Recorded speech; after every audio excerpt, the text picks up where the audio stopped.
noite a todos que estão nos assistindo aí pelo nosso canal no YouTube, TV IBPTech. Sejam todos muito bem-vindos. Já vou falar para vocês o que vai ser a temática dessa nossa palestra do dia de hoje. Mas antes de falar um pouquinho, eu queria também, em especial, dar boa noite para o nosso querido convidado, professor Gustavo Rocha Dias, nosso querido professor doutor Cristiano Petroni. Muito obrigada. Hoje, nesse encerramento, pessoal, do primeiro seminário de defesa cibernética e fórum de extensão da Faculdade IBPTech. Hoje nós vamos tratar de uma temática que no mundo está em voga, que é a inteligência artificial generativa e segurança cibernética. Quem vai mediar essas tratativas, quem vai trabalhar com o professor Gustavo falando sobre isso, vai ser o professor Dr. Cristiano Petroni, que é o nosso professor da Faculdade IBPTech. E eu quero falar um pouquinho para vocês, antes da gente passar essa palavra para o professor Cristiano, um pouquinho quem são, né, esses gigantes que estão aqui conosco. Então, o nosso professor convidado, no primeiro momento, é um engenheiro de software pela Politécnica da USP, é fundador do WeDecode Soluções em Tecnologia, além de software engineer, software manager, tech mentorship e um entusiasta da inovação. Domina desenvolvimento web, RPA e LLM, que é a técnica de inteligência artificial para soluções comerciais e open source. O nosso professor, doutor Cristiano Petroni, ele é engenheiro formado e também o nosso mentor da Faculdade IBPTech aí, como aluna e representando os alunos da Faculdade IBPTech, eu tenho que fazer essa referência ao professor Cristiano Petroni, um professor extremamente vocacionado, que ama o que faz, dedicado aos estudos, né, de blockchain, inteligência artificial. Então, aproveitem esse presente e essa troca maravilhosa que vai acontecer com o professor Gustavo Rocha Dias. Professor Petroni, a palavra é sua. Sandra, muito obrigado. Boa noite a todos.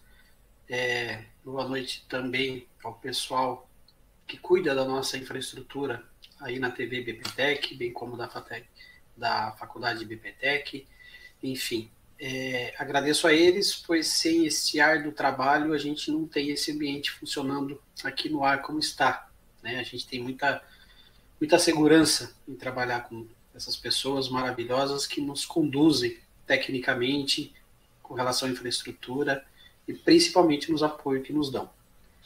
Bom, gente, como a professora Sandra disse inicialmente, a ideia hoje, né, além de contar com este privilégio que é a palestra do Gustavo, é um cenário mais do que propício para esse momento que estamos vivendo, né? Existem aí as notícias das empresas de tecnologia, das big techs, enfim, todos os envolvidos, né, na temática de inteligência artificial, relatando onde vai parar isso, né?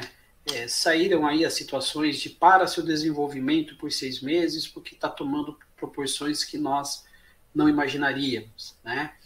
Enfim, onde vai passar isso? Onde vai parar isso? O que vai se passar com isso, né?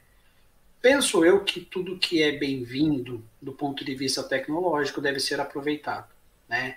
E falando agora especificamente, né, do Gustavo Rocha Dias, um profissional altamente qualificado, eu não tenho palavras para descrever o agradecimento a ele por dedicar o seu tempo a estar aqui conosco, para falar dos seus conhecimentos. Eu já assisti essa palestra dele, já assisti essa fala dele quando o assunto é IA, principalmente no contexto da IA generativa, e vejo oportunidades, né? Porém, como nós militamos dentro do aspecto de cibersegurança e também com relação à nossa faculdade IBPTech de Ciências Forenses e especificamente ao curso de Defesa Cibernética, também temos que estar atentos, né? E por isso, né, a provocação dessa temática de hoje, que é a inteligência artificial generativa com a segurança cibernética.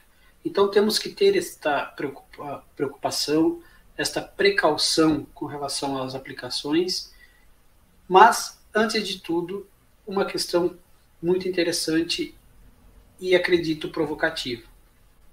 Onde nós, enquanto profissionais da área de defesa cibernética, devemos especificamente tomar cuidado quando se fala em inteligência artificial generativa, né?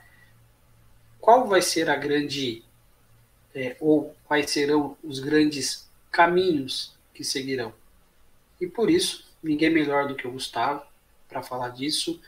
E a ideia de hoje é que o Gustavo aborde a sua fala, coloque as suas ideias, seus pensamentos, principalmente a sua experiência, e depois, acredito que também juntar-se a nós, a Sandra, para a gente trocar algumas ideias e algumas questões que eventualmente vocês aí devam estar fazendo. E também, eu já anotei a minha listinha aqui que eu quero também estar perguntando ao Gustavo. Sem mais delongas, Gustavo, muito obrigado pela sua atenção conosco. A palavra é sua. Enfim, estamos aqui agora somente para ouvi-lo. Bom trabalho a você. Boa noite, professor Cristiano. Boa noite, Sandra. Agradeço primeiramente muito pelo convite. É uma honra aqui estar falando para vocês. Agradeço também por todo mundo que está aqui uma sexta-noite para trocar ideias.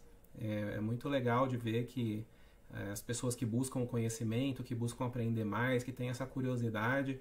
Eu sempre digo que essa curiosidade é o traço mais valioso de qualquer profissional, porque você chega longe quando você quer descobrir e você tem esse motor interno para buscar e para conhecer cada vez mais.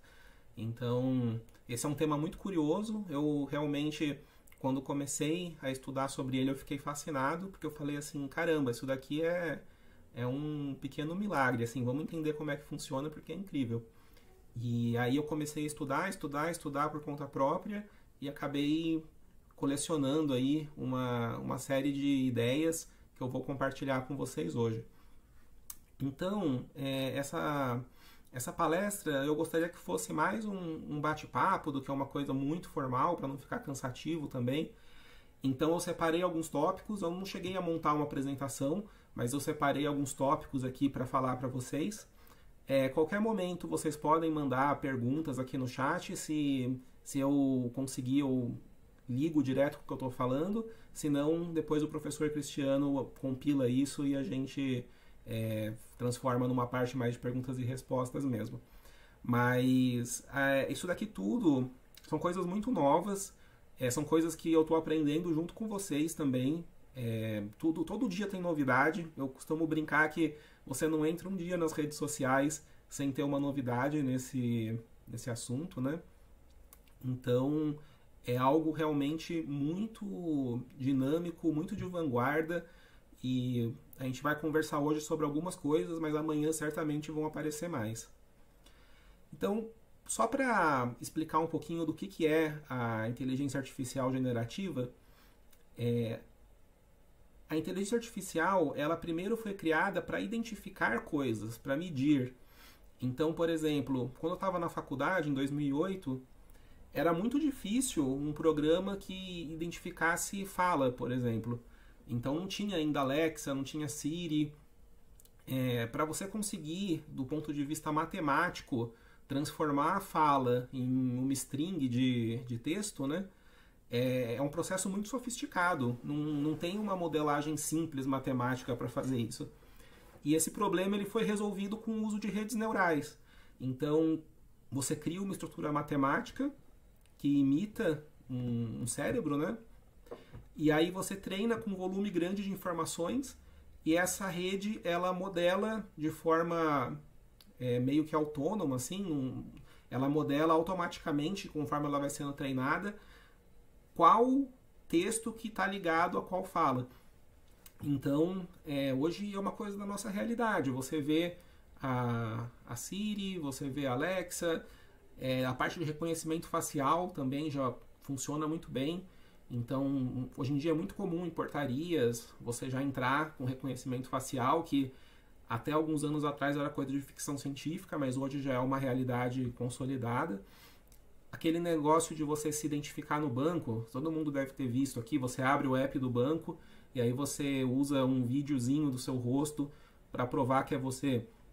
Aquilo também usa redes neurais e é uma coisa muito sofisticada, que hoje em dia as pessoas acham corriqueira, mas também surgiu há pouco tempo e é muito revolucionário.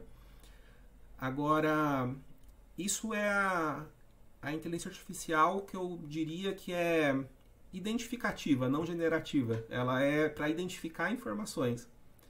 Só que existe uma técnica que é como se você rodasse a rede neural ao contrário. Então imagina que geralmente você coloca um áudio e você quer que do outro lado saia uma string, que é o texto que corresponde ao que a pessoa falou.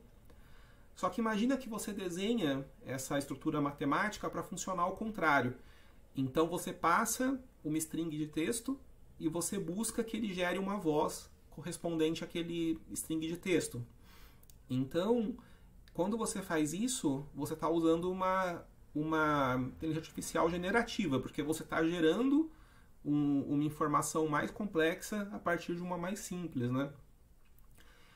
E isso funciona, por exemplo, para áudio, isso funciona para imagens. Então, hoje em dia já tem programas que vocês já devem ter visto, que nem o Midjourney, o Stable Diffusion, que você explica uma imagem e ele consegue transformar aquele texto que explica a imagem, né? Ele consegue transformar numa imagem muito de alta qualidade.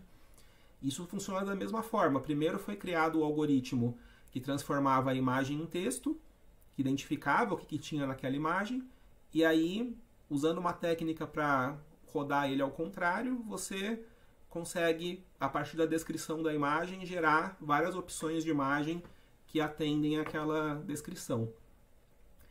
Então, basicamente, essa é a AI generativa, só que ela tem uma propriedade que chama, uma capacidade, né, que chama propriedades emergentes. Então, por exemplo, o GPT, que é uma ferramenta para transformar texto em texto, né, que vocês conhecem o ChatGPT. Você passa um texto pequeno, ele consegue transformar num texto grande. Ou você passa um texto grande, ele consegue transformar num texto pequeno. Ou você passa um texto num estilo, ele consegue transformar em outro estilo. Esse algoritmo ele foi feito com uma técnica de tentar prever qual vai ser a continuação do texto.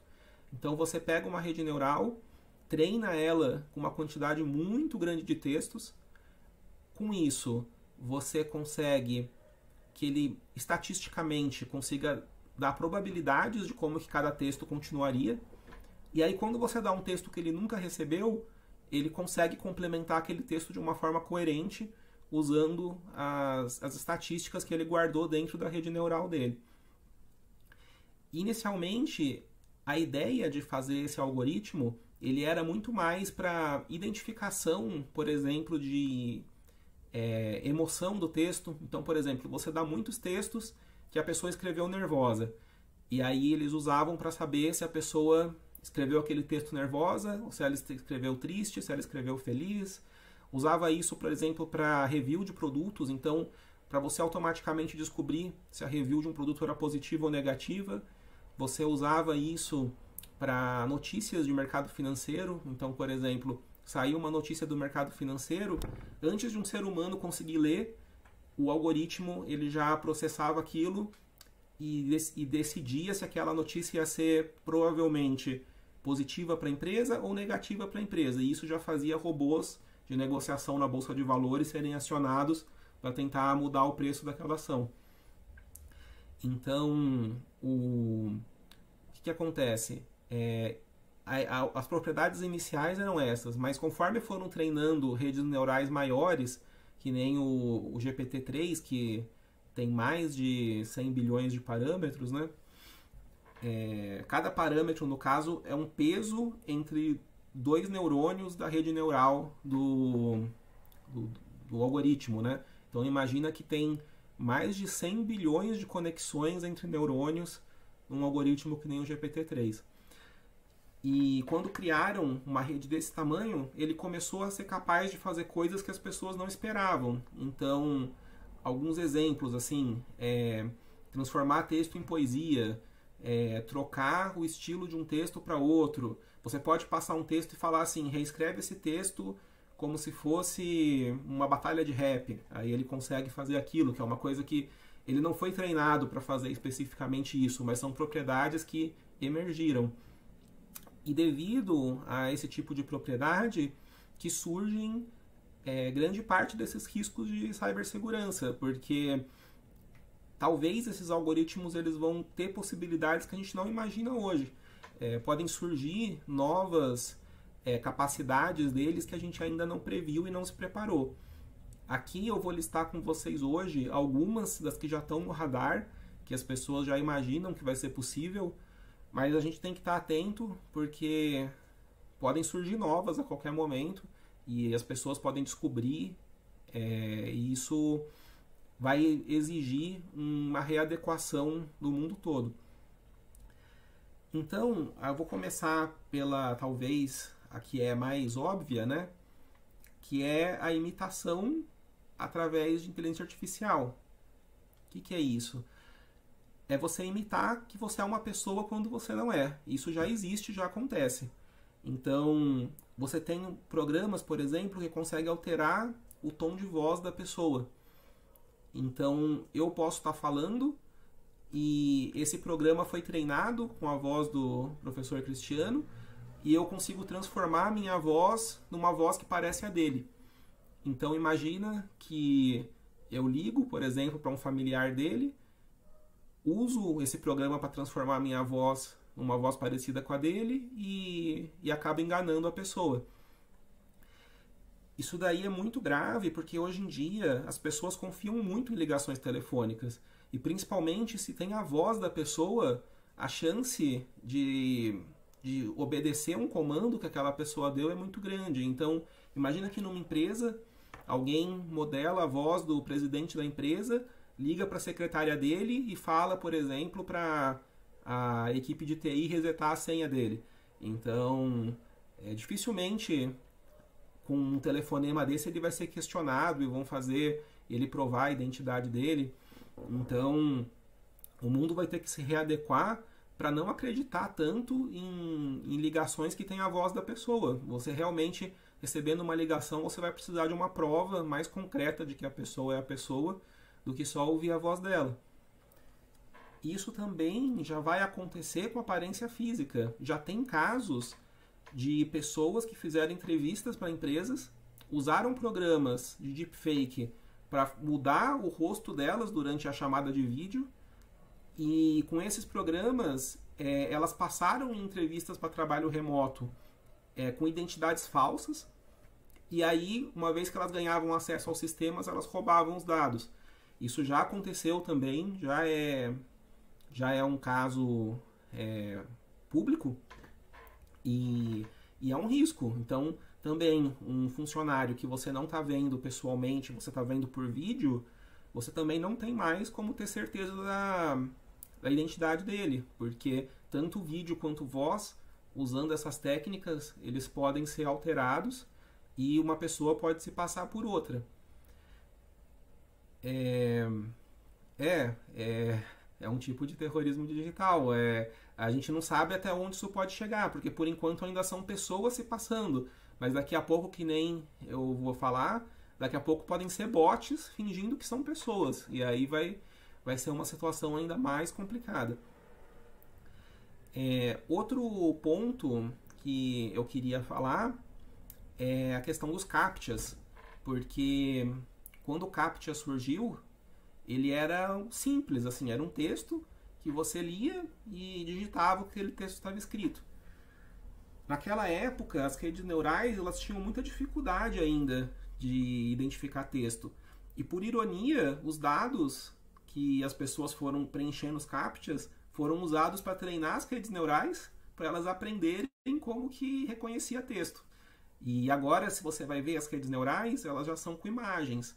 Então, aqueles dados também são usados para treinar as redes neurais, para elas identificarem as imagens cada vez melhor. Então, qual que é a ironia? Quanto mais você usa um CAPTCHA, você está destruindo aquele CAPTCHA, porque você está treinando uma rede neural para conseguir reconhecer aquele CAPTCHA e ele vai se tornar ineficiente no futuro, porque uma rede neural vai ser capaz de resolver ele. Então, se um sistema ele depende de CAPTCHA por algum motivo, então você está usando ele para provar que é um ser humano que está acessando, para não ser um robô que está acessando, ou não ser um algoritmo que está usando aquilo em grande volume, né? Então, se por acaso você depende do CAPTCHA na sua aplicação, é uma situação complicada, porque é uma corrida contra o relógio. A gente não sabe quanto tempo que os CAPTCHAs vão aguentar. E cada vez mais, o CAPTCHA, na verdade, ele vai virar uma prova de trabalho. Então, para quem conhece um pouco de blockchain, deve conhecer esse conceito de prova de trabalho, ou proof of work, né? Que você, na verdade, coloca um custo computacional para você acessar alguma coisa, ou para você fazer alguma coisa, né? Então, cada vez mais, o CAPTCHA ele não vai ser um algoritmo que prova que você é humano, mas ele prova que teve um investimento grande de processamento para você fazer aquele acesso. Então, hoje em dia, praticamente todos os CAPTCHAs já podem ser quebrados com algoritmos mais sofisticados, só que isso tem um custo. Então, se você vai fazer aquilo em grande escala, aquilo vai gerar um custo significativo. Sem falar que, por exemplo, tem programas que manda para um indiano resolver o CAPTCHA para você. E é uma realidade mesmo. Aqui o Marcelo mandou uma mensagem. Eram dados dos mapas. Ah, sim, sim. É verdade. E muitas vezes você identifica no CAPTCHA imagens que já foram criadas por AI. É uma coisa muito curiosa também. E aí, continuando...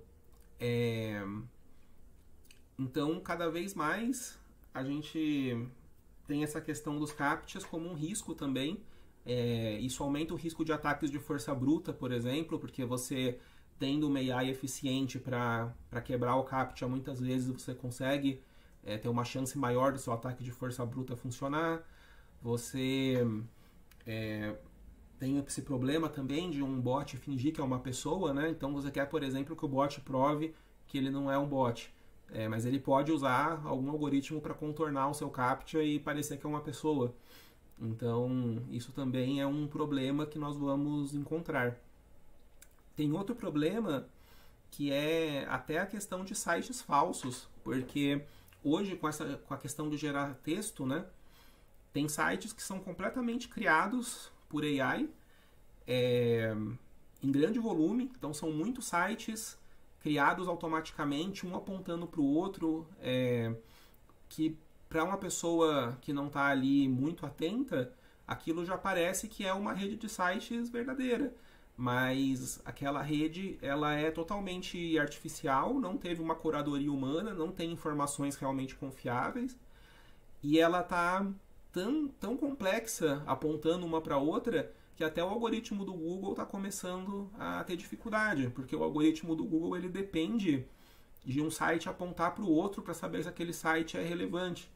Só que se você tem vários sites artificiais apontando uns para os outros, isso é um problema. E como que você consegue separar o que foi escrito por máquina e o que não foi? Automaticamente é muito difícil. Porque se tivesse um algoritmo que fazia isso, você poderia usar ele para treinar a rede neural e fazer a rede neural escapar dele. Então é um problema também que nós vamos ter que enfrentar. Muitos especialistas nessa área, eles falam que a internet que nem a gente conhece, ela está entrando num colapso e vai surgir uma nova internet. A gente não sabe ainda como é que vai ser essa nova internet, mas a gente sabe que o modelo atual ele está com os dias contados mesmo. Outra questão que a gente puxa, né, dessa questão dos bots poderem se passar por pessoas, é a questão do phishing autônomo. Porque hoje já existem muitas tentativas de phishing, mas essas tentativas elas são geralmente ou feitas por pessoas, ou, por exemplo, spams, ou situações desse tipo, né? Que são feitas em cópia, exatamente igual para cada pessoa. Mas imagina que muito em breve o phishing ele vai se adaptar a quem está recebendo através de um bot que usa AI generativa. Então imagina que vai vir um bot conversar com você na sua rede social, por exemplo. Ele lê o seu perfil, então ele coloca assuntos que são relevantes do seu perfil. Ele responde suas perguntas, ele conversa com você. E aí, de repente, ele te pede, por exemplo, para fazer download de um arquivo que vai ter um Trojan para invadir sua máquina. Então, isso daí, sendo feito em larga escala, com muitas pessoas ao mesmo tempo, é um risco grande, no sentido de que as pessoas não estão ainda preparadas para ter essa proteção contra um grande volume de contatos que, de repente, são mal intencionados e autônomos, né? Aquilo tá realmente parecendo que é uma pessoa, mas é um programa ali por trás que está programado para convencer a pessoa de alguma coisa. Então, pode acontecer isso em e-mails, pode acontecer em redes sociais, pode acontecer programas que tentam identificar pessoas que são mais vulneráveis para ir avisar a equipe, né, que está pilotando esses programas, que aquela pessoa é vulnerável, e aí eles assumem o controle para atacar aquela pessoa mais vulnerável. E da mesma forma, eu imagino que vai ter que ser criado algoritmos de AI generativa para proteger as pessoas também. Então, provavelmente no futuro, cada pessoa vai ter um programa, um assistente que é movido a inteligência artificial também, que vai ajudar ele a filtrar as informações que estão chegando para tentar proteger ela. Então é uma ironia, porque daqui a pouco você vai falar com alguém e na verdade seu robô vai falar com o robô dela primeiro para depois você falar com ela de verdade. Então é até engraçado, mas é muito provável. Outra questão relativa à cibersegurança, que já é uma realidade, é que os algoritmos mais sofisticados, igual o GPT-3, GPT-4, eles já conseguem analisar código-fonte de programas. Então, não sei se vocês já viram esse exemplo, mas tem uma técnica que é muito comum no JavaScript que chama minificação. Então, você pega... Porque assim, o JavaScript sempre fica público, né? Quando você tem no front-end ele, você abre um site, que nem esse site que a gente está agora. Se você clicar F12 e olhar o JavaScript dele, você vai ver que esse JavaScript é público. Ele está rodando na sua máquina e você pode ler o que ele faz. Mas geralmente esse código ele é minificado. O que é isso? Você transforma o nome de todas as variáveis e funções em códigos, e esse código fica muito difícil de ler porque ele foi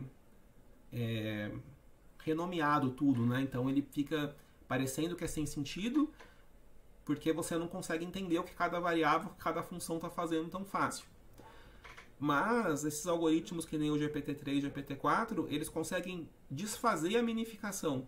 Então eles conseguem interpretar o que aquele programa faz, criar nomes que não são os originais, mas são nomes coerentes para cada variável, para cada função. E aí você consegue ler aquele código-fonte que era para estar escondido de uma forma muito mais fácil. E isso é uma coisa que pode ser explorada por alguém que está procurando uma falha naquele sistema. E além disso, quando você prepara esses algoritmos, eles já podem identificar bugs e eles podem identificar também exploits, né? Falhas que aquele software tem que podem ser abusadas. Então, se você consegue, por exemplo, um código-fonte de um programa antigo, você pode rodar uma série de análises usando o GPT, e aí você pode encontrar pontos que manualmente seriam muito difíceis de ser encontrados, que pode ter algum problema, por exemplo, de SQL injection ou um estouro de memória, alguma coisa assim que pode ser explorado. Então, qual que é a questão em relação a isso? Em breve, vamos ter ferramentas desse tipo que antes de você publicar um software, você vai ter que rodar uma bateria de testes usando AI generativa para analisar que problemas que ele poderia ter e conferir se aqueles problemas existem ou não antes de lançar ele. Mas mesmo depois que ele for lançado, você vai ter a questão que a pessoa pode ter uma AI que está mais preparada que a sua. Então vai ser sempre uma corrida armamentista, assim. Uma pessoa vai desenvolvendo um algoritmo ofensivo melhor, aí você cria um defensivo melhor, mas aí a pessoa cria um ofensivo melhor, e vai tendo uma evolução desses dois lados, mas é uma corrida que não consegue parar. Que nem a Sandra comentou aqui, que não é mais antivírus, é anti-AI. É mais ou menos isso. Assim como o vírus e o antivírus eles estão evoluindo o tempo todo, cada vez que alguém faz um antivírus, alguém faz um vírus melhor, que faz um antivírus melhor, que faz um vírus melhor. A mesma dinâmica ela vai acontecer também com esses agentes de AI. Então, uma pessoa vai ter um agente para se proteger, outra pessoa vai fazer um melhor para atacar, e vai fazer um melhor para se proteger.